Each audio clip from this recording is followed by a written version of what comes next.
Copy مانگی تو اس نے وہی کاپی اس کو آگے دے دی۔ چھپکلی دیکھ کر بچہ ڈر گیا اور چیخنے لگا، چھپکلی بچاؤ بچاؤ۔ اب دیکھیں اسٹوڈنٹس، اب جب ہم دیکھیں گے اس طریقے کا کوئی انسیکٹ یا کوئی کیڑا مکوڑا آپ لوگ دیکھ لیں گے تو ظاہر سی بات ہے ڈر جائیں گے۔ تو پھر کیا ہوا کہ جو وہ بچہ تھا جب اس نے چھپکلی دیکھی تو وہ ڈر گیا۔ پیج نمبر 31 پر آئیے۔ دوسرے بچوں نے بھی چھپکلی دیکھ کر شور مچا دیا۔ اب اسی کلاس میں ظاہر ہے جب بچوں نے سب نے چھپکلی دیکھی تو ظاہر ہے چھپکلی سے سبھی بچوں کو ڈر لگتا ہے، سبھی ڈرتے ہیں۔ تو پھر کیا ہوتا ہے، پوری کلاس میں سب بچے ڈر جاتے ہیں اور بچے بھی شور مچانا شروع کر دیتے ہیں۔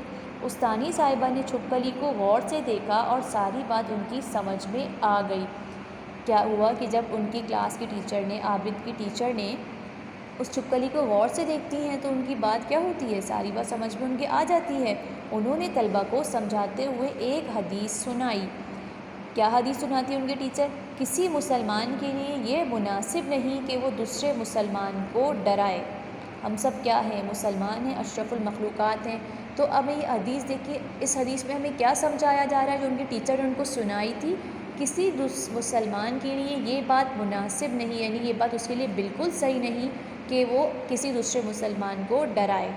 ٹھیک ہے، آ رہی بات سمجھ میں؟ یعنی حضور صلی اللہ علیہ وسلم نے جو ہمیں حکم دیا ہے، ہم نے کیا پڑھا ہے، اس کو حدیث کہا جاتا ہے۔ تو ہم نے حضور کی کیا حدیث سیکھی کہ کسی مسلمان کے لیے یہ بات بالکل مناسب نہیں، یہ بات بالکل ٹھیک نہیں کہ وہ کسی دوسرے مسلمان کو ڈرائے۔ آ رہی بات سمجھ میں؟ یہ بات سن کر عابد نے سر جھکا لیا، اس نے سب سے معافی مانگی اور آئندہ ایسی غلطی کرنے سے توبہ کر لی۔ اب جب ٹیچر نے ان کو بات سمجھائی تو اس کو انڈرسٹینڈ کیا، عابد نے ان کی بات کو سمجھا۔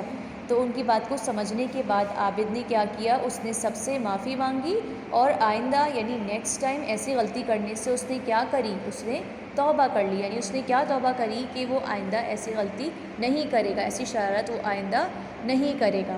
آ رہی بات سمجھ میں؟ تو اس چیپٹر میں ہم نے اسٹوڈنٹس کیا سیکھا ہے کہ ہمیں کبھی کسی کو ڈرانا نہیں چاہیے، کسی کو تکلیف نہیں پہنچانی چاہیے۔ اپنی ذات سے ہمیں کیا کرنا چاہیے، اچھا، کسی کے لیے اپنی ذات کو اچھا بن کے دکھانا چاہیے، کسی کو ڈرائے نہیں، اپنی شرارت سے کسی کو تکلیف نہ پہنچائیں، کسی کو جو ہے ایذا نہ پہنچائیں۔ آ رہی بات سمجھ میں؟ تو اب یہ چیپٹر آپ لوگوں نے آج پڑھا ہے، آپ لوگ اس کو ریڈنگ کیجیے گا، سمجھے گا، اچھی طریقے سے دوبارہ پڑھیے گا کہ ہم نے اس چیپٹر میں آج کیا سیکھا ہے، تاکہ آپ کو ریویو ہو جائے، ریویژن ہو جائے۔ ٹھیک ہے اسٹوڈنٹس، آگے کلاس کے لیے، نیکسٹ ورکنگ تک کے لیے اپنا آپ لوگ نے بہت خیال رکھنا ہے۔ اللہ حافظ۔